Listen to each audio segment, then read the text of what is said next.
इधर आओ, मम्मी बोलो तो पकड़े अलमारी में जाओ, ऑडियो के बंद बाकी दो आउट ऑडियो अलमारी में जाओ, बोल कोई मार के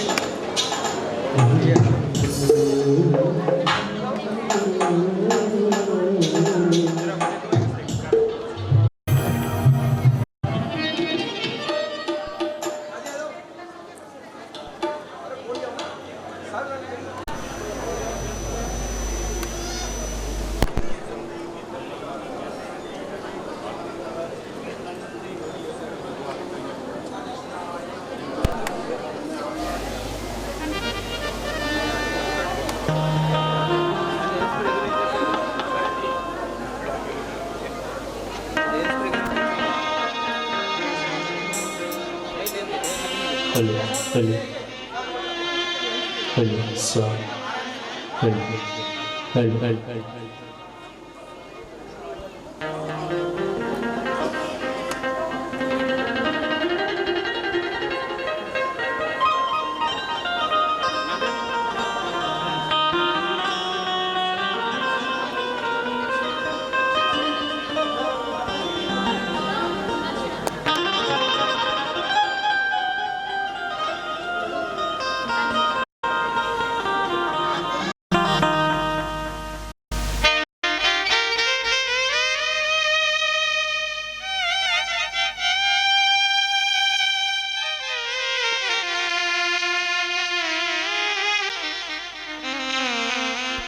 hello hello hello hello hello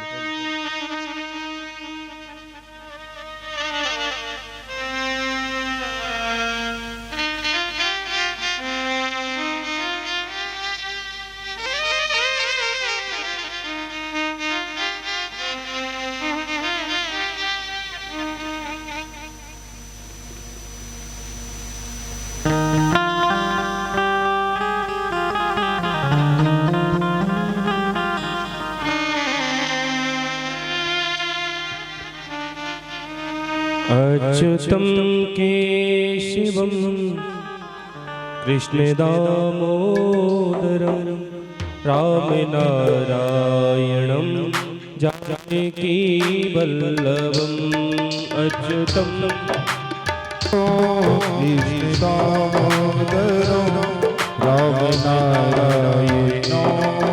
जानकीवल्लभम् अच्युतं केशवं कृष्णे दामोदरं रामनारायणं जानकी वल्लभम् अच्युतं केशवं कृष्णे दामोदरं रामनारायणं जानकी वल्लभम्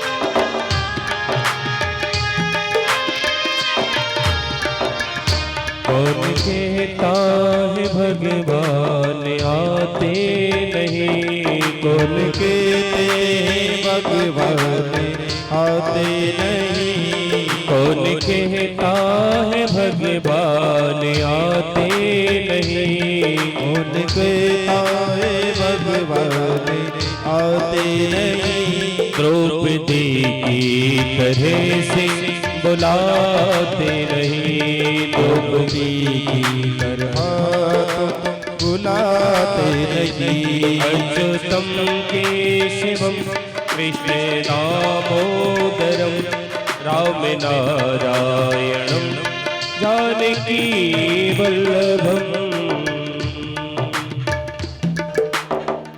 सभी अपने अपने स्थान पर खड़े होकर भागवत भगवान की पावन आरती करेंगे। श्री राधे श्री राधे श्री राधे बोले द्वारकाधीश भगवान की जय, बोले वृंदावन मां के बिहारी लाल की जय। सभी श्रोता भक्तगण यथा स्थान खड़े होकर के श्रीमद् भागवत महापुराण की आरती होने जा रही है। सभी लोग आरती करेंगे। ओम चंद्रमा मनसो जातस्यो सूर्यो अजायत श्रोत्राद वायुस प्राणस मुखादग्निरजायत। श्री भागवत भगवान की है आरती।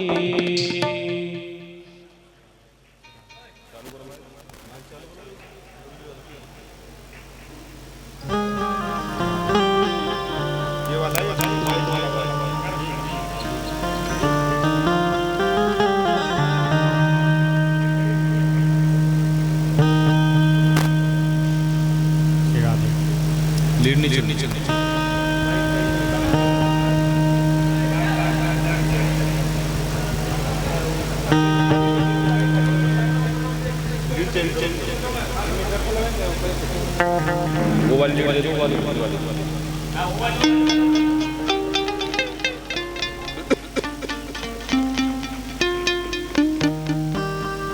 दबा के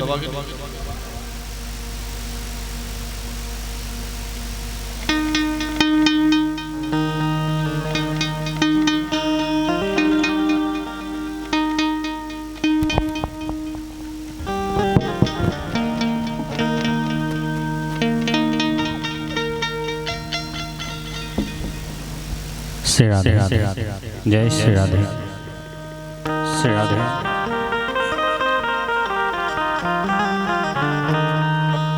ओम चंद्रमा मनसो जातक्षो सूर्यो अजायतः श्रोत्राद्वायुस प्राणस मुखादग्निरजायतः।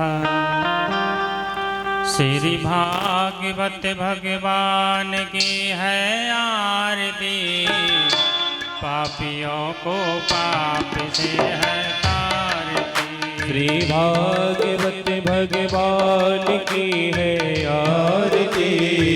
पापियों को पाप से है आरती। भागवत भगवान की है आरती। पापियों को पाप से है तारती। भागवत भगवान की है आरती। पापियों को पाप से है तारती।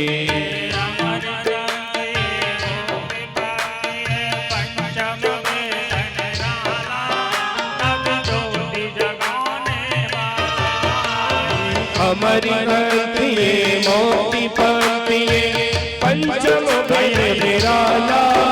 नबी ज्योत जगाने वाला।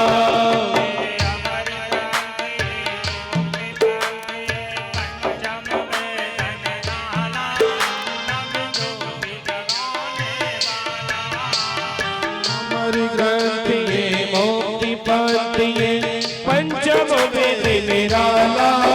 नबी ज्योत जगाने वाला। हरि नाम यही हरि धाम यही। नाम यही हरि धाम यही।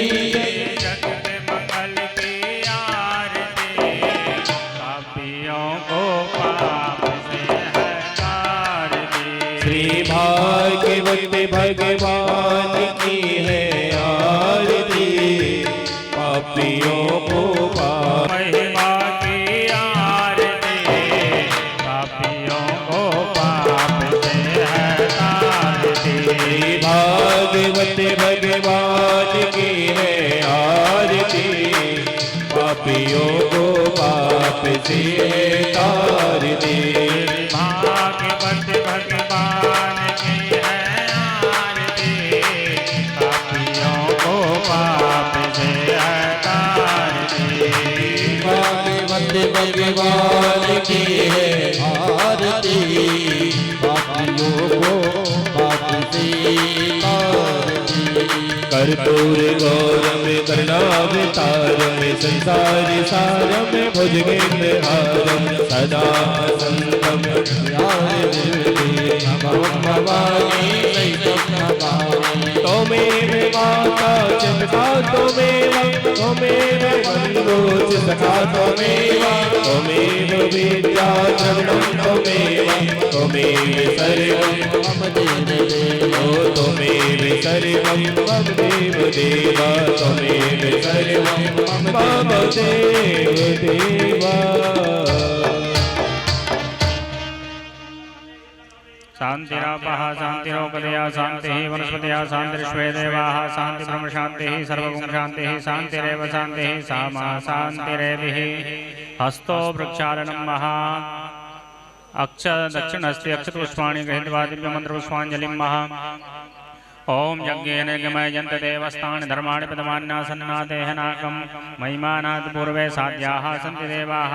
हरिः ओम एकदन्ताय विद्महे वक्रतुण्डाय धीमहि तन्नो दन्ति प्रचोदयात्। ओम नारायणाय विद्महे वासुदेवाय धीमहि तन्नो नारायणः प्रचोदयात्। ओम नंदनंदनाय विद्महे यशोदानंदनाय धीमहि तन्नो श्रीकृष्ण प्रचोदयात्। वृषभानुजाय विद्महे कृष्णप्रियाय धीमहि तन्नो राधा प्रचोदयात्। सेवन्तिकामकुलचम्पकपाटलायै पुण्डाकजातिकरवीररसालपुष्पै बिल्वाप्रवालतुलसीदलमञ्जरीभिः त्वां पूजयामि जगदीश्वर मे प्रसीद। नानासुगन्धिपुष्पाणि यथा कालोद्भवानि च पुष्पाञ्जलिर्मया दत्तो गृहाण परमेश्वर। मंत्र पुष्पांजलिं समर्पयामि। बोले श्रीमद्भागवत महापुराण की जय। बोले व्यासनंदन भगवान की जय। बोले द्वारकाधीश भगवान की जय। बोले वृंदावन बाके बिहारी लाल की जय। सभी श्रोता भक्तगण यथा स्थान बैठ करके जैसे आप सभी लोगों को विदित है चल रही श्रीमद्भागवत कथा के आज प्रथम दिवस में हम और आप सभी प्रवेश कर रहे हैं। पूज्य महाराज श्री श्रीधाम वृंदावन से पधारे हुए हैं।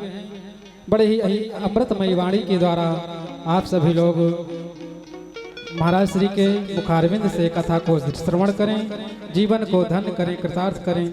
जय श्री राधे, जय श्री कृष्ण। श्री राधे, जय श्री राधे, श्री राधे, जय श्री राधे, श्री राधे।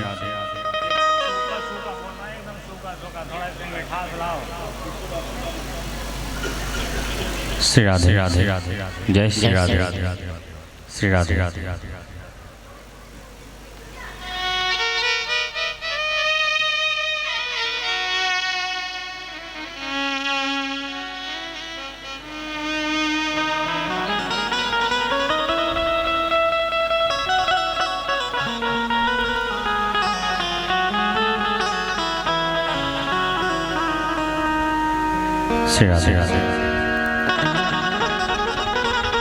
सभी भक्तगण अपना अपना स्थान ग्रहण करेंगे।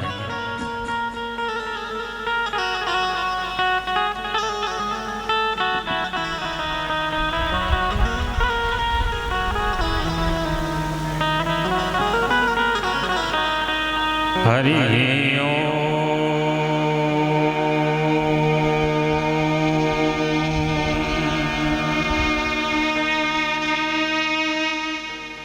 श्री गुरु चरण कमलेभ्यो नमः। श्री इष्ट देवताभ्यो नमः। श्री स्थान पुरुष देवताभ्यो नमः। श्री स्थान पुरुष देवताभ्यो नमः। सर्वेभ्यो देवेभ्यो नमः। ओम हुं हनुमतये नमः।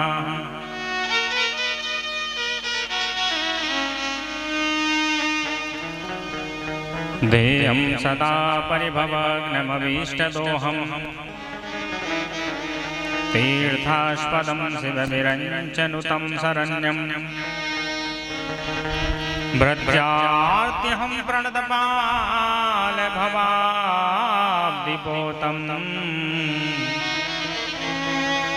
वन्दे महापुरुषचरणारिवृन्दम् नारायणं नमस्कृत्यं नरं चैव नरोत्तमम् देवीं सरस्वतीं व्यासा ततो जयमुदीरये।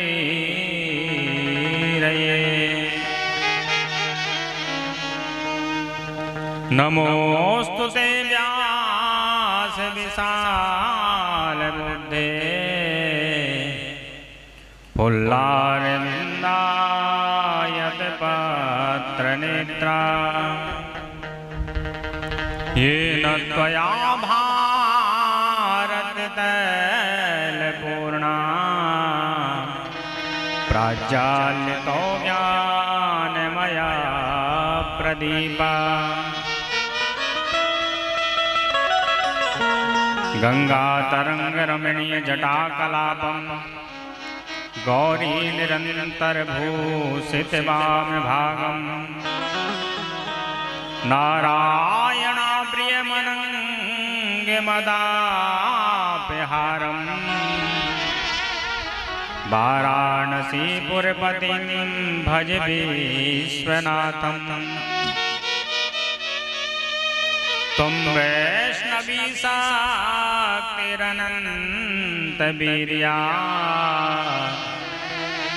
विश्वस्य बीजं परमासि माया।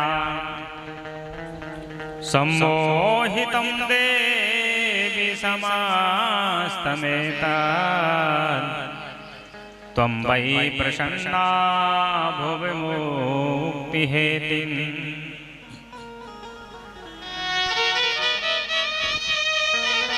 राधे मेरी माँ तो है, पिता मेरे घनश्याम, इन दोनों के चरणन में मेरो बारंबार प्रणाम।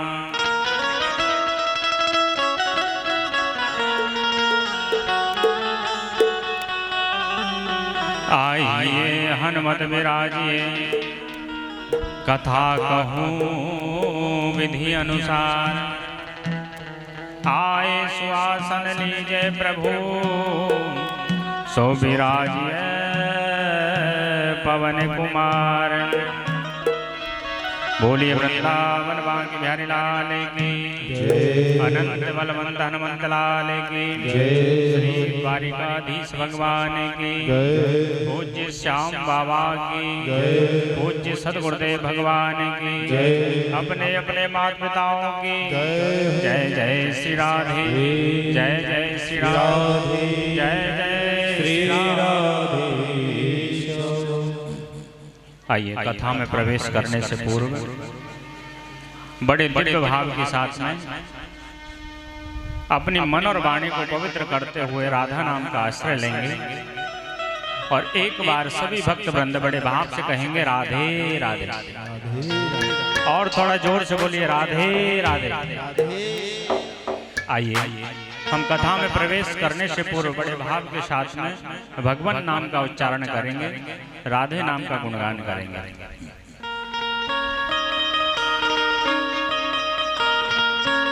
सभी को दिव्य भाव के साथ में गाना है और मीठी मीठी तालियों की सेवा करनी है। इस भूमि पर जो आप मन से कीर्तन करोगे, 7 दिवस में इस भूमि का माध्यम आपको बताया जाएगा। लेकिन इस पावन भूमि पर अगर आपने एक बार भी राधा नाम लिया, ठाकुर जी का नाम लिया, वो 100 गुना फलित हो जाएगा। तो ऐसी पावन भूमि पर आप सबको आने का ये सौभाग्य मिला। तो आइए हम सबसे पहले अपने मन और वाणी को पवित्र करते हुए राधा नाम का आश्रय लेंगे। जय राधे राधे गोविंद गोविंद राधे राधे राधे। सभी को गाना है गोविंद राधे राधे राधे गोविंद गोविंद राधे राधे राधे गोविंद गोविंद राधे। देखिए ऐसे आनंद नहीं आएगा, तालियों की आवाज आनी चाहिए। गोविंद राधे राधे राधे गोविंद गोविंद राधे गोविंद राधे गोपाल राधे